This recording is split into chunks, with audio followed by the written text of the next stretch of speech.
Hey folks, so today I am in the kitchen, I have the cameras on, and I'm making some fried pork chops. I'm also going to be making some macaroni and cheese, and I'm going to be making some broccolini. The ingredients and the recipe for the pork chops and the macaroni and cheese is on my website at plussizeinchicago.com. Do a search for fried pork chops or for creamy macaroni and cheese, and you will find all the ingredients and the recipe. So for the pork chops, I'm going to start off by creating a flour dredge. I'm using flour, cornstarch. I've also added some paprika, black pepper, salt, garlic powder, Cajun seasoning, and some thyme. Again, all that can be found on my website, as you can see right there, crispy fried pork chops. And what you're going to do is use the seasoning that I have on there for, rub that you can add on there, or you can use like your favorite all-purpose seasoning, which is what I did this particular time while making this video. And you just want to make sure that you add the pork chops into the flour. You want to set it to the side. You can wait about 5 minutes, or you can just go ahead and put them in the fryer right away.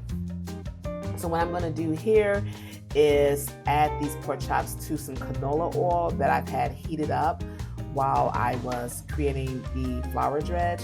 So I'm going to cook these on like a medium-low heat because these pork chops are pretty thick. If they were thinner, I probably would just have it, probably still on a medium-low heat, but you just want to make sure that you cook them, even though they're being fried, that you want to cook them at a nice pace so that they don't burn. So I cook these on the stove again on medium low. I want to say like about maybe 7 minutes on each side. And again, I have those directions on my website, but you also just want to make sure that they're a nice golden brown on both sides before you take them out the oil.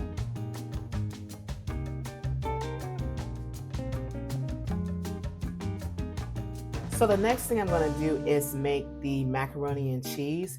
And what I've done is had this water boiling while I was frying the pork chops.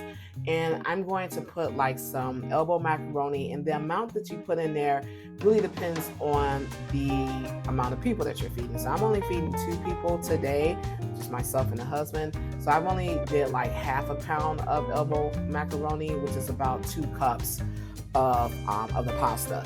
So once that starts boiling, you want to make sure that it is not completely done while it's cooking. You want to take it out like when it's like halfway done.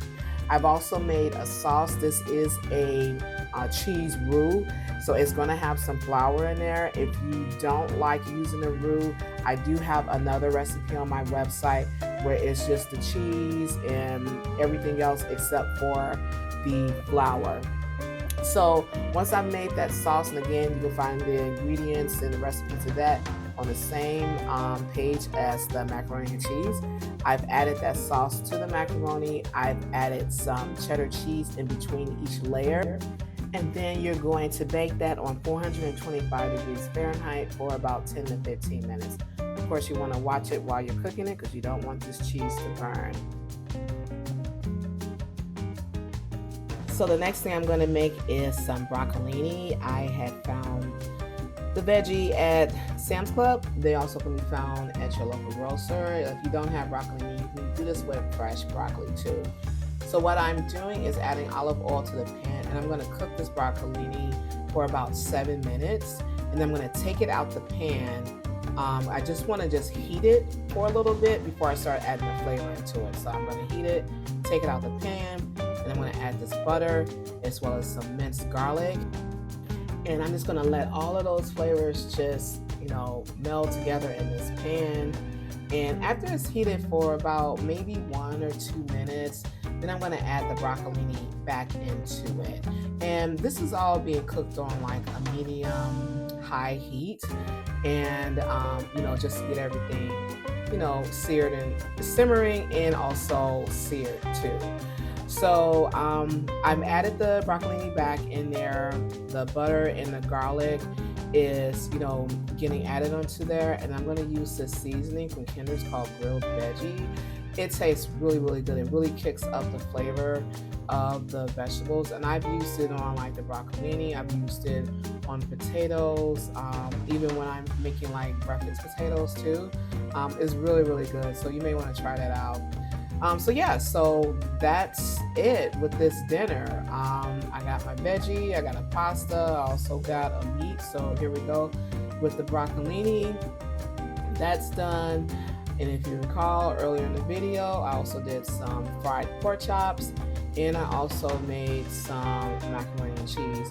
Everything, you can find the recipe on my website at plussizeinchicago.com. That's specifically for the fried pork chops and the macaroni and cheese. Broccolini is easy. You guys watch this video, you can do it at home. So yeah, if you like what you've seen, please subscribe. If you've already subscribed to my channel, thank you. I appreciate it. And please share, leave a comment. Talk to you later.